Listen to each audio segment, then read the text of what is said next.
I wanted to take a moment to talk about some of my favorite books on color theory and learning how to use that to your best advantage. Probably my favorite color theory is the Munsell color theory.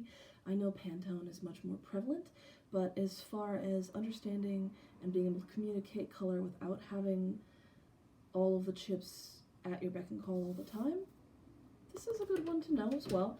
I would say that being well versed and being able to talk in both is useful, but I do find understanding color in the Munsell style a little bit easier. It comes with a bunch of little chips, because of course it does, right?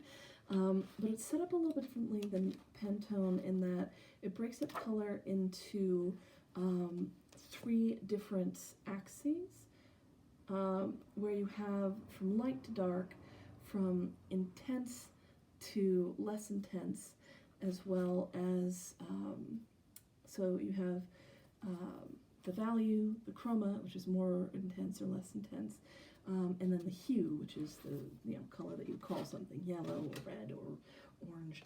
Now, what's kind of interesting about it is that it's not a, it's kind of a squashed orange shape when it all works out, because some colors are naturally lighter in value than others.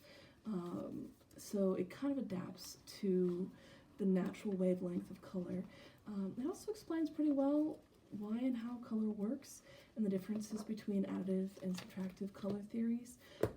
For a tiny little book, it's very useful for understanding why colors do the things that they do, and I do highly recommend it as a start, as well as being a cheaper option to buying a giant Pantone color book.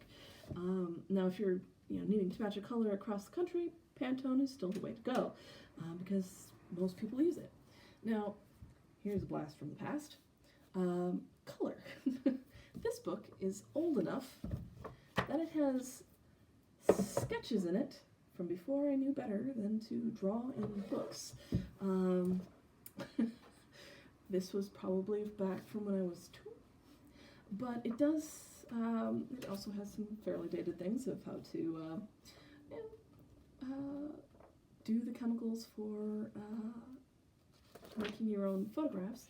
But as far as covering color theory and composition in photos, I do find it very useful. It also shows you more or less how to build a good picture in a photo from the very basics forward. Now, I don't use a film camera. I use a digital SLR, and so will you most likely. But as far as the skills that you'd build from it, I still think it's worth reading, or any sort of similar photography book that you can find from the library. I did like this one as far as its basic breakdown of composition and color. All right, now for some more intense understanding of color, we have the interaction of color, which is more or less the let's bend your brain textbook of what you can do with optical illusions and color, and going over principles like the Gestalt grouping principles and why your brain does things the way that it does. It's pretty awesome. It is kind of wordy, and it's mostly in black and white, which is weird for a color book, but it does explain the principles quite well, I think. And it's a thin paperback that you can get through pretty quickly. For going into more of those things a little bit more in depth, the color workbook is really quite fantastic. This one has a lot of the same principles as the other one, but it goes into a lot more color detail.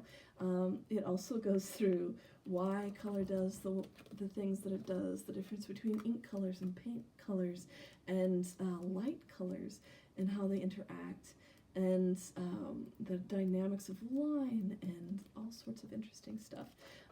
As far as principles for working together with costumes and lighting and your gaffers, this is a useful one to know how to work together well and make it so they don't end up with just a person in a black costume on a black stage but very light skin, so that you end up with floating heads. Unless that's something that you're looking for, at which point that's something to work together towards. I would highly recommend this one for blowing your mind as far as is that color the same as that color? Why does this look so much different than that one? It's kind of a nice step-by-step kind of book. It's also a fairly lightweight paperback, but it is dense. Like the the text in it is quite dense, but I would recommend it, and hopefully that'll get you onto the way of understanding color theory a little bit better. Those are some of my favorites. There are other color theory books out there, but these were some of the ones that I had as textbooks, and some of the ones that I've kept with me throughout the years to be able to explain different theories and so forth. I hope that was helpful.